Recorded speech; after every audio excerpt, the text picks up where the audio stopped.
दोस्तों, नीतीश कुमार की हालत ऐसी हो गई है कि ना वो घर के रहे और ना घाट के।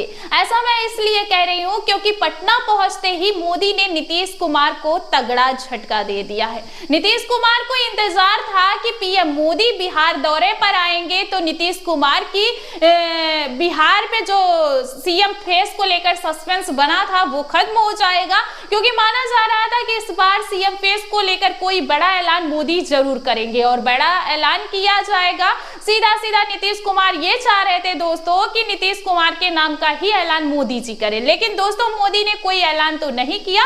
लेकिन जो रोड शो हो रहा है और जो हुआ है, जो तस्वीरें निकलकर सामने आई है, जो पोस्टर्स लगे बिहार में, उससे नीतीश कुमार को एक संकेत जरूर मिल गया है। नीतीश कुमार को यह संकेत मिला है कि भाजपा की तरफ से आने वाले जो बिहार विधानसभा का चुनाव है उसमें नीतीश कुमार के नाम पर या नीतीश के चेहरे पर वोट नहीं मांगा जाएगा।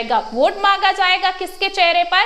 भाजपा और पीएम मोदी के चेहरे पर और ऑपरेशन सिंदूर के नाम पर। और इसका अंदाजा ऐसे लगाया जा सकता है कि जो पंडाल बनाया गया था पीएम मोदी के जनसभा को संबोधित करने के लिए, उसमें बकायदा ऑपरेशन सिंदूर के पोस्टर्स लगे हैं, मिसाइलें लगाई गई है, ब्रह्मोस लगाया गया है, फाइटर प्लेन लगाए गए हैं। यानी एक तरफ से यह कहा जा रहा है कि जेडीयू की उम्मीद को पूरी तरह से पीएम मोदी ने खारिज कर दिया, पूरी तरीके से पानी फेर दिया गया है। हालांकि इस बात का अंदाजा तभी लग गया था जब नीतीश कुमार अचानक से एनडीए की बैठक को छोड़कर बीच में पटना लौट आए थे और पटना में आकर सीधा उन्होंने जेडीयू कार्यालय में जाकर अपने नेताओं और कार्यकर्ताओं से मुलाकात की थी। उस समय ये साफ नहीं हो पाया था कि उन्होंने क्या बातचीत की अपने नेताओं से, लेकिन अगले दिन ही जिस तरीके से केंद्र सरकार के सामने मांग रख डाली नीतीश कुमार ने, उससे ये साफ हो गया कि उन्होंने कहीं ना कहीं मोदी को याद दिला दिया है कि आपको बिहार और केंद्र दोनों जगह हमारी जरूरत है। यानी कि समर्थन की कीमत वसूलने की पूरी कोशिश नीतीश कुमार ने की। लेकिन यहाँ पर बीजेपी और जेडीयू आमने सामने दिखाई दे रहे हैं और ये साफ हो गया है कि भाजपा ने नीतीश कुमार को साफ साफ समझा दिया है कि हम आपके किसी भी तरह के दबाव में नहीं आने वाले, क्योंकि जिस तरह के पोस्टर्स लगे हैं उससे यह तय माना जा रहा है कि भाजपा खुद को बड़े भाई की भूमिका में रखने वाली है। दोस्तों, एक तरह से बिहार में दिलचस्प मोड़ आ गया है। जेडीयू और बीजेपी के बीच आर पार की लड़ाई देखने को मिल रही है। सीएम फेस को लेकर, सीट बंटवारे को लेकर नीतीश कुमार भी बड़ी दुविधा में फंसे हैं। एक तरफ खाई है, दूसरी तरफ कुआं है, ये हाल हो गया है नीतीश कुमार का। नीतीश कुमार ना तो महागठबंधन में जा सकते हैं और ना ही एनडीए को छोड़ सकते हैं। तो जिस तरीके से प्रधानमंत्री का जो कार्यक्रम बनाया गया, उस पूरे कार्यक्रम में नीतीश कुमार का चेहरा दिखाई नहीं दे रहा है। सिर्फ और सिर्फ प्रधानमंत्री नरेंद्र मोदी पर ही फोकस रखा गया है। वो आपको बता दें कि ऑपरेशन सिंदूर को जिस तरीके से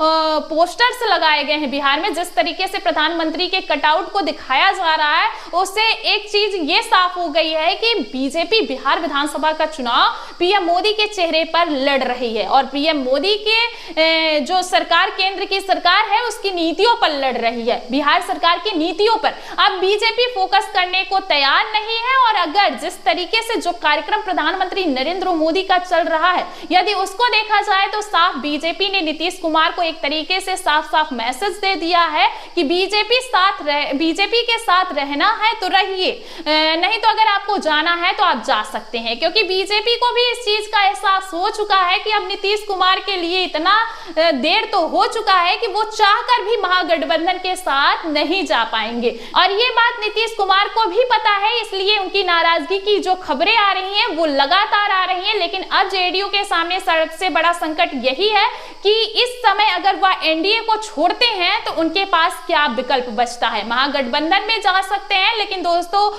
फिर नीतीश कुमार 2025 के बाद जो लगातार बोलते रहे थे, अब वह महागठबंधन में नहीं जाएंगे तो वो उस पर फिर एक सवाल खड़ा हो जाएगा। लेकिन आपको बता दें कि तेजस्वी यादव के नेतृत्व में वो एक बार कह रहे थे जब महागठबंधन में थे कि अगर बिहार विधानसभा चुनाव 2025 लड़ा जाएगा तो तेजस्वी यादव के नेतृत्व में लड़ा जाएगा और अगर वो महागठबंधन में शामिल होते हैं तो सीएम का मोह त्यागना पड़ेगा और तेजस्वी यादव के समर्थन पर, तेजस्वी यादव के नेतृत्व में ही चुनाव लड़ना जरूरी होगा। यानी कि तेजस्वी यादव के नेतृत्व में चुनाव लड़ा जाए तो तेजस्वी यादव के नेतृत्व को सौंपना पड़ेगा। अब जो जेडीयू है उसको फैसला करना है दोस्तों कि भाजपा के साथ रहेगी या किसी और अन्य पार्टी में जाएगी। रहेगी। जाहिर सी बात है कि पार्टी को सीएम पद तो मिलेगा ही नहीं, लेकिन अगर समय रहते फैसला नहीं लेती है तो पार्टी भी खत्म हो सकती है। और यह लगातार जेडीयू के नेता भी इस चीज को समझ रहे हैं, मान रहे हैं कि भाजपा के साथ रहने में हमारी